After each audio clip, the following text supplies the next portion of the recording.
Hello అండి, అందరికీ నమస్కారం. Welcome back to my YouTube channel. మిత్రులారా, మన జీవితంలో ప్రతి ఒక్కరి జీవితాన్ని మౌనంగా ప్రభావితం చేసే ఒక విషయం ఉంది. అది ప్రేమ కాదు, అది చదువు కాదు, అది ప్రతిష్ట కాదు, అది డబ్బు, ధనం. డబ్బు ఉందంటే మనం గొప్పవాళ్ళం కాదు, డబ్బు లేకపోతే మనం చెడ్డవాళ్ళం కూడా కాదు. కానీ డబ్బు ఉన్నా లేనప్పటికీ మన జీవితం ఎలా ఉంటుంది అనేది డబ్బు మీద మన అవగాహన మీదే ఆధారపడి ఉంటుంది. ఈరోజు నేను చెప్పబోయే కథ డబ్బు సంపాదించడం గురించి కాదు, డబ్బు గురించిన నిజం తెలుసుకోవడం గురించి. రాఘవ్ ఒక మధ్యతరగతి కుటుంబంలో పుట్టిన సాధారణ అబ్బాయి. అతి పేద కుటుంబం కాదు, అతి ధనవంత కుటుంబం కూడా కాదు. కానీ ఎప్పుడూ ఒకటే పరిస్థితి: టెన్షన్. పాఠశాల ఫీజు చెల్లించడానికి లేట్, పండుగలకు కొత్త బట్టలు లేకపోవడం, చిన్న అవసరాలకు కూడా 2 సార్లు ఆలోచించడం. చిన్న వయసులోనే రాఘవ్ ఒక విషయాన్ని గమనించాడు: డబ్బు ఇంట్లో లేకపోతే నవ్వు కూడా తగ్గిపోతుంది. ఆ రోజు నుంచే రాఘవ్ మనసులో ఒక ప్రశ్న మెదిలింది: డబ్బంటే నిజంగా ఏమిటి? ఇది ఎందుకు మన జీవితాన్ని ఇలా నియంత్రిస్తుంది అని. రాఘవ్ కాలేజీకి వచ్చాడు. రాఘవ్ డబ్బు నిజాన్ని ఇంకా దగ్గరగా చూశాడు. కొంతమంది విద్యార్థులు కొత్త మొబైల్ ఫోన్స్, బైక్స్, ఫ్యాన్సీ డ్రెస్సులు తీసుకునేవాళ్ళు. కానీ రాఘవ్ మాత్రం బస్ పాస్ తీసుకోవాలంటే కూడా లెక్కలు వేసుకోవాల్సిన పరిస్థితి. ఒకరోజు బస్ పాస్కి డబ్బులు లేక కాలేజీకి నడుచుకుంటూ వెళ్ళాడు. ఆ వేడి రోడ్డుపై నడుస్తూ ఆలోచించాడు: డబ్బు సుఖం ఇవ్వకపోవచ్చు, కానీ డబ్బు లేకపోతే బాధ తప్పదు అని. ఒక సాయంత్రం రాఘవ్ ఒక చెట్టు కింద కూర్చున్న ఆటో డ్రైవర్ని చూశాడు. చెమటతో తడిసిన ముఖం, తెగిపోయిన చెప్పులు, కానీ ముఖంలో చిరునవ్వు. రాఘవ్ ఆ ఆటో డ్రైవర్ని ఇలా అడిగాడు: అంకుల్, ఇంత కష్టం అయినా నవ్వుతూ ఎలా ఉంటారు అని. ఆ ఆటో డ్రైవర్ నెమ్మదిగా ఇలా సమాధానమిచ్చాడు: బాబు, డబ్బు కోసం కష్టపడటం బాధ కాదు, డబ్బును వెంబడిస్తే అది పారిపోతుంది. విలువ సృష్టిస్తే డబ్బే మన దగ్గరికి వస్తుంది. ఆ మాటలు రాఘవ్ మనసులో గాఢంగా నాటుకుపోయాయి. ఆ రాత్రి ఇంట్లో తండ్రి బిల్లులు చూస్తూ కూర్చున్నాడు. కరెంటు బిల్, మెడికల్ బిల్, ఇంటి ఖర్చులు, ఇవన్నీ చూస్తూ ఉన్నాడు. రాఘవ్ తొలిసారి తండ్రి కళ్ళల్లోని నిస్సహాయతను గమనించాడు. తన తండ్రిని ఇలా అడిగాడు: నాన్నా, డబ్బంటే అంత ముఖ్యమా?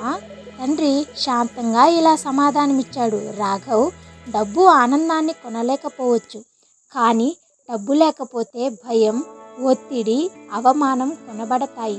డబ్బు జీవితం కాదు, కానీ జీవితం ప్రశాంతంగా ఉండాలంటే డబ్బు చాలా అవసరం.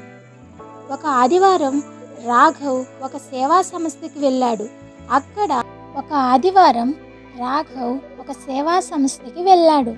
అక్కడ ఒక వృద్ధ ఉపాధ్యాయుడు రాఘవ్ని చూసి ఇలా అడిగాడు: బాబు, మనసులో కలత కనిపిస్తుంది, ఎందుకు ఇలా ఉన్నావు అని. ఆ ఉపాధ్యాయుడు 3 నిజాలు చెప్పాడు రాఘవ్కు. ఫస్ట్ వన్: తప్పు ఆలోచనల దగ్గర డబ్బు నిలవదు. డబ్బును గౌరవించని మనసు దాన్ని నిలబెట్టుకోలేడు అని. సెకండ్ వన్: కళలకు కాదు, నైపుణ్యాలకు డబ్బు వస్తుంది అని. విలువ సృష్టించే వ్యక్తిని డబ్బు తప్పకుండా అనుసరిస్తుంది అని చెప్పాడు. థర్డ్ వన్: డబ్బు మనిషిని మార్చదు, మనిషి నిజ స్వభావాన్ని బయటపెడుతుంది అని. ఆ రోజు నుంచి రాఘవ్ డబ్బును వెంబడించలేదు, నైపుణ్యాలను వెంబడించాడు. శ్రమను అలవాటు చేసుకున్నాడు, నియమాన్ని జీవనశైలిగా మార్చుకున్నాడు. కాలక్రమేణా ఆర్థిక స్థిరత్వం వచ్చింది, ఇంట్లో నవ్వులు తిరిగి వచ్చాయి. మిత్రులారా, డబ్బు చెడ్డది కాదు, డబ్బు గురించి మన అవగాహన తప్పు. గుర్తుంచుకోండి, డబ్బు ఒక సాధనం, శత్రువు కాదు. డబ్బు వెంబడిస్తే పారిపోతుంది, విలువ సృష్టిస్తే దాని వెంట డబ్బే వస్తుంది. చివరగా ఒక్క మాట: డబ్బు జీవితం కాదు, కానీ డబ్బే మన జీవితం ఎంత మంచిగా ఉండాలో నిర్ణయిస్తుంది. మిత్రులారా, ఈరోజు మీ దగ్గర డబ్బు ఉండకపోవచ్చు, మీ జేబులో నోట్లు తక్కువగా ఉండొచ్చు, మీ జీవితంలో కష్టాలు ఎక్కువగా ఉండొచ్చు. కానీ ఒక విషయం మాత్రం గుర్తుంచుకోండి: డబ్బు లేనివాడు బలహీనుడు కాదు. డబ్బు గురించి తప్పు తప్పుగా ఆలోచించేవాడే బలహీనుడు. ఈరోజు మీరు పడుతున్న కష్టం రేపటి మీ విలువను తయారు చేస్తుంది.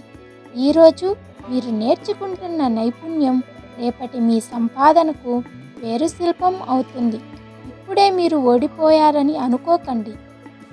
ఎందుకంటే ఓడిపోయిన వాడు కాదు, ఆగిపోయిన వాడే ఓడిపోతాడు. మీకు డబ్బు రావాలంటే ముందు మీ విలువైన వ్యక్తిగా మారాలి. మీకు స్థిరత్వం కావాలంటే ముందు మీరు క్రమశిక్షణను అలవాటు చేసుకోవాలి. గుర్తుంచుకోండి, డబ్బును వెంబడించకండి, మీ లక్ష్యాన్ని వెంబడించండి. మీ భయాన్ని కాదు, మీ నైపుణ్యాన్ని పెంచుకోండి. మీ పరిస్థితిని కాదు, మీ నిర్ణయాన్ని మార్చండి. ఆ ఒక్కరోజు తప్పకుండా డబ్బు మీ వెనుక పరిగెడుతుంది. అప్పుడు మీరు చెప్పగలుగుతారు, డబ్బు నా జీవితాన్ని నియంత్రించదు, నేనే నా డబ్బును నియంత్రిస్తాను అని. అదే నిజమైన విజయం, అదే నిజమైన స్వేచ్ఛ, అదే నిజమైన జీవితం. నా వీడియో మీకు నచ్చినట్లయితే లైక్ చేయండి, షేర్ చేయండి. మరిన్ని ఇలాంటి వీడియోస్ కోసం నా ఛానల్ని సబ్స్క్రైబ్ చేయండి. Thank you so much for watching my video.